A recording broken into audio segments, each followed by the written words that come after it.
Je suis à Alta Floresta, Mato Grosso, au cœur du Brésil. Aujourd'hui, je veux vous présenter notre propre forêt amazonienne.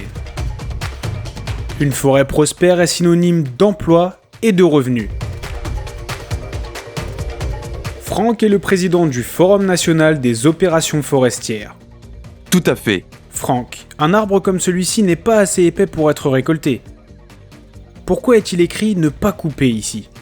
Richard, oui. Cet arbre est populairement connu sous le nom de Rosinha. Vauquisy est son nom scientifique. Dans le cadre de notre gestion forestière, nous travaillons avec le personnel sur le terrain pour identifier les arbres qui ont le potentiel d'être des arbres mères, des porteurs de graines. Le sol est couvert de graines ici, vous voyez ? Cet arbre est là pour repeupler la zone dans laquelle nous récoltons les arbres sélectionnés. Donc, même s'il a la bonne circonférence, il restera ici pour assurer le repeuplement de la forêt, le maintien et la conservation de cette zone. Cette zone n'est pas encore gérée, n'est-ce pas ? Elle l'a été. Cette zone a déjà été gérée. Et les arbres qui pouvaient être récoltés l'ont été. Vous plaisantez. Le travail est fait. Ils ont été récoltés. Mais où sont les souches ? Tout ce que nous voyons, c'est une forêt dense et de grands arbres. Où sont les souches ? Notre impact est minime. Ici, nous récoltons 4 à 6 arbres par hectare, par terrain de football. Donc, du point de vue d'un profane, cette zone est intacte. Mais je vais vous montrer où nous avons récolté des arbres ici, dans la forêt. Allons-y.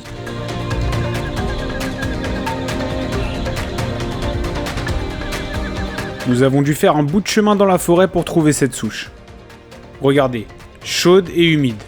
Cette Amazonie est comme un four. Donc cet arbre, quel était cet arbre ? Cet arbre appartient à l'espèce Almescla arroyera. Protium est son nom scientifique. Voici sa plaque signalétique. Il était prêt à être coupé, récolté et vendu à l'industrie. Et tout l'environnement dans lequel il a poussé est resté, avec la lumière qui filtre. Et maintenant, de la place a été faite pour sa progéniture. Juste ici. Lesquelles sont ces progénitures ? Ces progénitures sont ces petits arbres ici.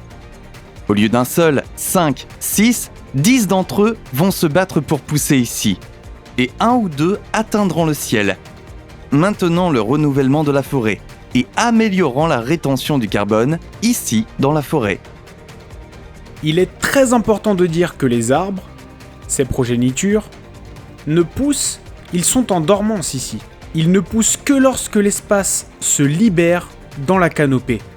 Lorsque l'arbre qui occupe cet espace a disparu, la lumière du soleil atteint le sol et la photosynthèse relance leur développement. Maintenant, découvrons où va cette bûche. Lorsque le tronc arrive ici dans l'industrie, nous devons vérifier que la documentation correspond à la plaque de gestion de la forêt. Ensuite, nous générons une plaque industrielle interne pour lancer l'ensemble du processus de production ici, dans l'industrie. Lorsque ce tronc est introduit dans le processus de transformation, cette étiquette est mise en évidence pour montrer qu'il a commencé à être transformé. Oui, c'est ce qui nous permet d'avoir l'esprit tranquille lorsque nous achetons un produit en bois issu de la gestion forestière.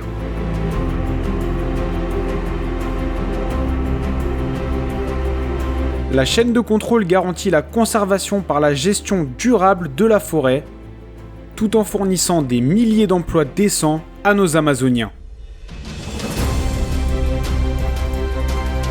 Gérer la forêt de manière durable, lui permettre de continuer à croître et à produire, générant ainsi de la richesse pour les populations de cette région.